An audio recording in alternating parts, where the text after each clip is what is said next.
สวัสดีค่ะยินดีต้อนรับทุกท่านเข้าสู่ช่องน้ำวังน้ำเขียวนะคะคลิปนี้น้ำวังน้ำเขียวจะพาทุกท่านมาชมการแข่งขันมวยพื้นบ้านสวิตเซอร์แลนด์แดนอีสานค่ะณสนามมวยชั่วคราวที่อบต.ไทยสามัคคีค่ะ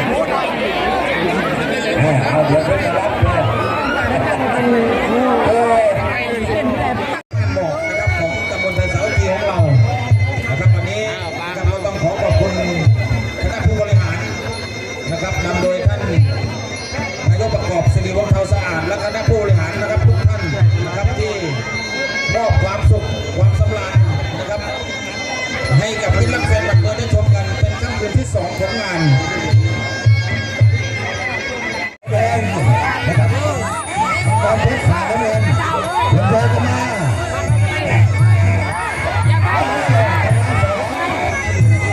ความเพชรเตะ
ลมโชยจะเริ่มขึ้นนะแบบนี้ครับไปกับข้างละ3เอาทีนี้ก็5 ยกนะครับ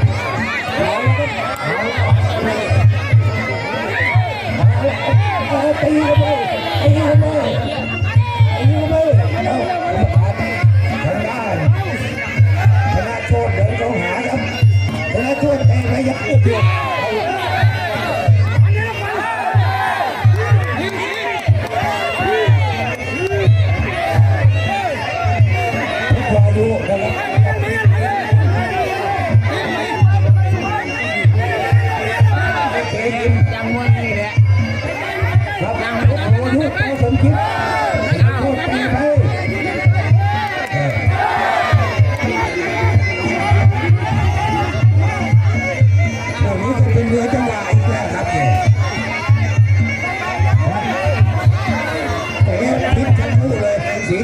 กันชนะโชคเดินเข้าหาเพชรวายุชนะโชคเตะซ้าย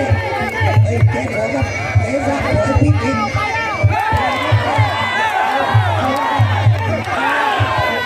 เอาละ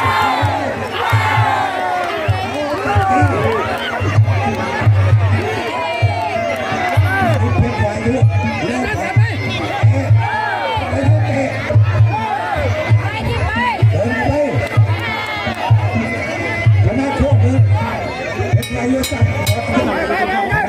แดงกลมเกิน เคยินเพชรวายุเพชรวายุเตะ แดงไปแล้ว เตะกันแล้วครับทีนี้เตะกัน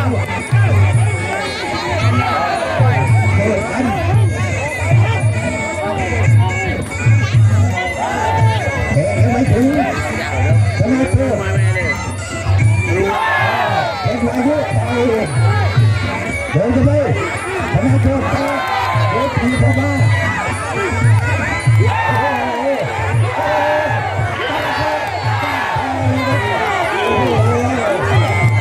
อายุนี่เข้าบริเวณเซ็ตหรือเลยเนี่ยมาดูนะครับเอาละครับเลือกกันแล้วที่นี่เอาไอ้มีใครอยู่ละ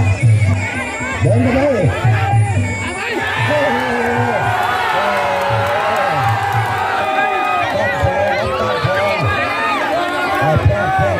เดี๋ยวครับหนีแพร่ครับให้แพร่ครับให้แพร่ขอดูภาพช้าหน่อยครับขอดูภาพช้าเลย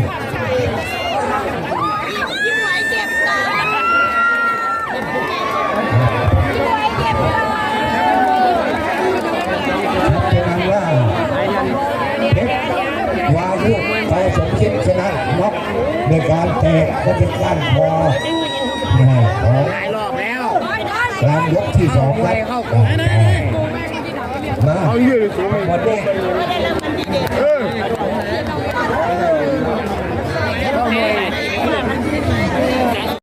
ยกที่หนึ่งครับต้องเป็นขาไปยอดภูผา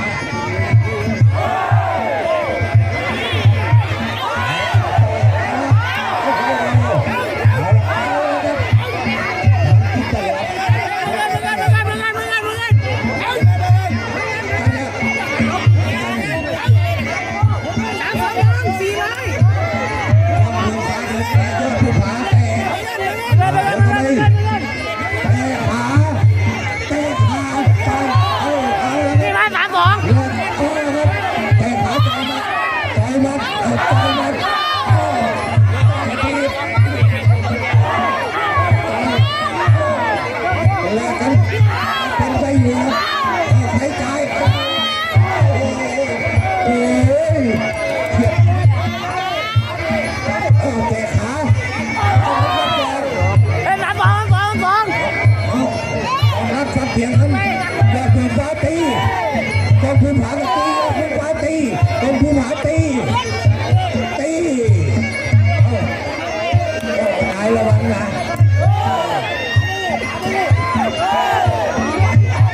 ยอดภูผาตี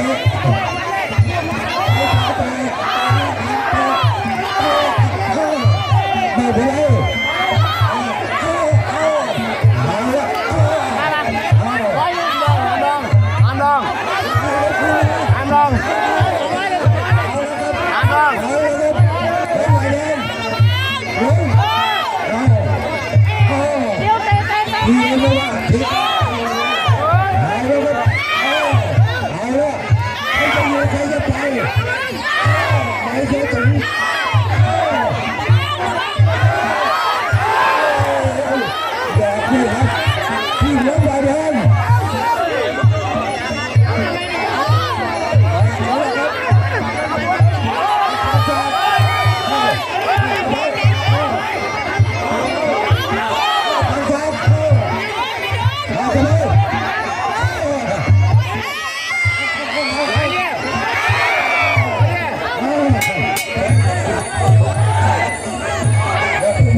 อยู่ได้ปีนแล้วเลยลงไปแล้วไปขวาซ้าย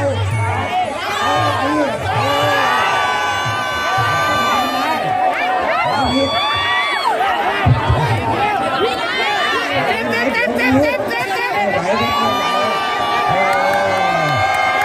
เจ็บแผลบ้างแผลเย็บทุกอย่างไม่ไหวครับไม่ไหวโอ้โหโดนชุดแรกครับสุดยอดเลยเป็นเพื่อนกันครับเนี่ยหลังจากต่อสู้กันมาสุดยอดแล้วครับเนี่ยได้รับการชูมือครับครับโอเล่โคเขาใหญ่ครับฝ่ายแดงผิวขาวผมครับผมกับยกเพชรต่อสมคิด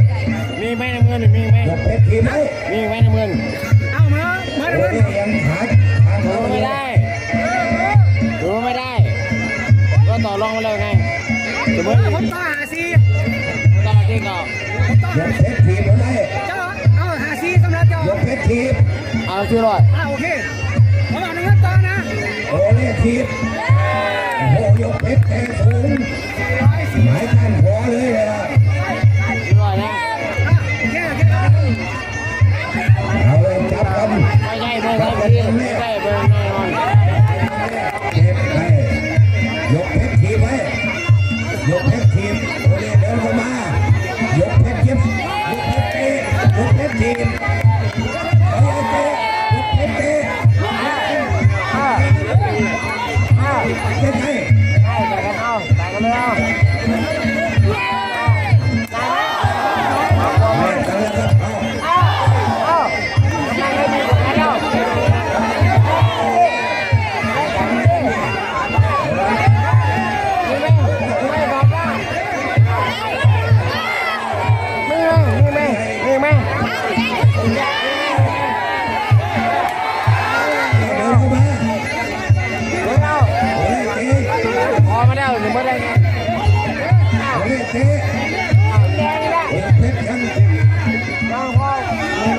อาเป็นมวยด้วยกันทั้งคู่นะครับยกเพชรเตะขายกเพชรต่อยไม่ถึงยกเพชรทีมลูกนี้เต็มท้อง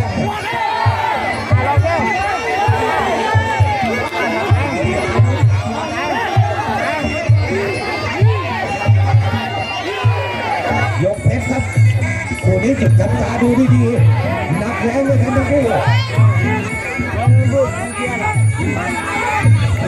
โอเล่เดินเข้าหายกเพชรเตะโอเล่เตะยกเพชรเตะยกเพชรทีบ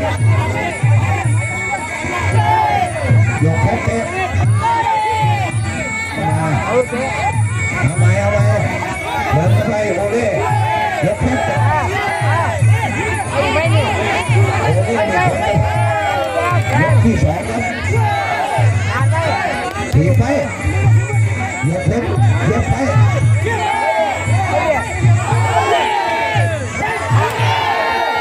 ใช่ไหม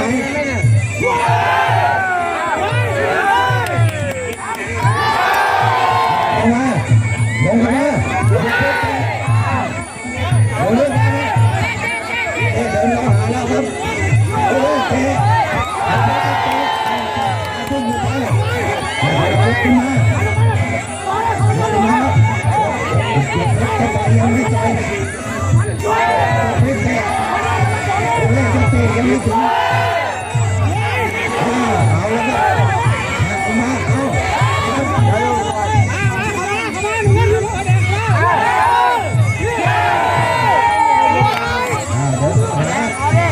โอเล่เดินเข้าไปยกเพชรเตะ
เป็นทีม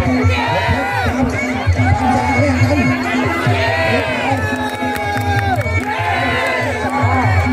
เดินไป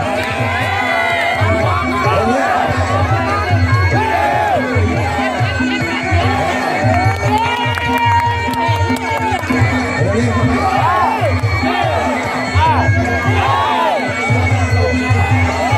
เดินไป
เพื่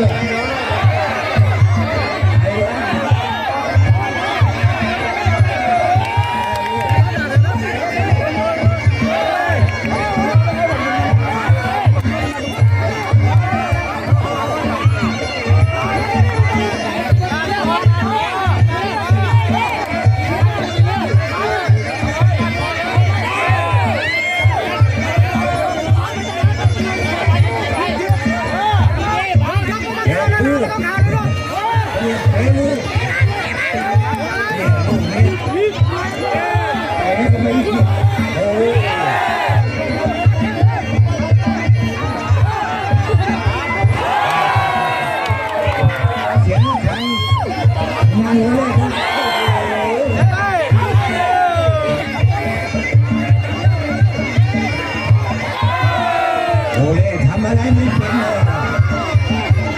เนี่ยหัวนี่แหละยังจบมือกับนักมวยทั้งคู่เลยครับครับนี่สู้กันกรรมการรับใบคะแนนแล้วก็ชูมือให้ไม่มีปัญหาฝ่ายน้ำเงินครับยกเพชรต่อผมยิงเป็นฝ่ายชนะโดยคะแนน